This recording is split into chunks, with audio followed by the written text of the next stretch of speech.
राम राम मंडळी, नवीन एका व्हिडिओमध्ये तुमचं सगळ्यांचं स्वागत. तर मित्रांनो, सकाळचे 7 वाजता चालते आणि आपण ज्वारला पाणी चालू केले. सकाळ सकाळची वेळ आहे. आज आभाळ आले आणि ज्वारला आपण इकडं पाठीमागं माझ्या बघू शकता पाणी चालू केले आहे का. तर इकडल्या साईडला पाणी ज्वारला आपलं 5वं पाणी चालू झाले आणि हुरडा बिरडा आपलं ज्वारीचा जवळजवळ होती आलाय.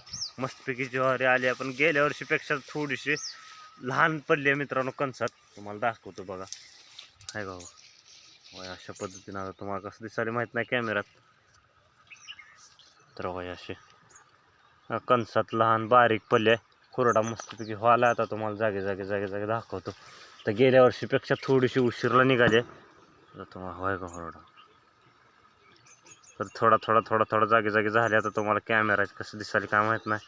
तर इकडे शेवटच्या पट्ट्याला लावले. तर ज्वारला चालू आपलं 5वं पाणी. तर ह्याच्यावर एखादं लागेल, नाहीतर लागायचं बी नाही, कारण मस्त आहे पिकी ज्वारीचा हुरडा आहे ती. आला हो तुम्हाला जवळून दाखवत आहे बाबा. तर थोडीशी दाट झाली आहे, त्यामुळं लुंग्यात ही ती बारीक पडाले, म्हणजे कणसात साईडला बारीक पडले. आता गेल्या वर्षी आपले भरपूर चांगले मस्त मोठे मोठे मोठे कणस झाले, पण यंदा थोडीशी बारीक आहे. तर अशा पद्धतीनं एकंदरीत ज्वारी आहे. तर इकडले आपले चालू आहे पैप टाकून मोटर चालू केली आहे. 5 वाजता लाईट आली. तर दुपारी 1 वाजेला लाईट आहे. तर थोडं पाणी देऊन घ्यावं म्हणलं. तर असं त्या ब्लॉग कंटिन्यू बघा. व्हिडिओ आवडल्यास लाईक करा, चॅनल कोण नवीन असं नक्की सबस्क्राईब करा. तर काही केल्यासाठी आभाळ आले, त्यामुळे आज दिवस काय नाही निघाला. तर पक्ष्यांचा बारीक चिवचिवाट तुम्हाला ऐकू येत असेल मस्तपैकी.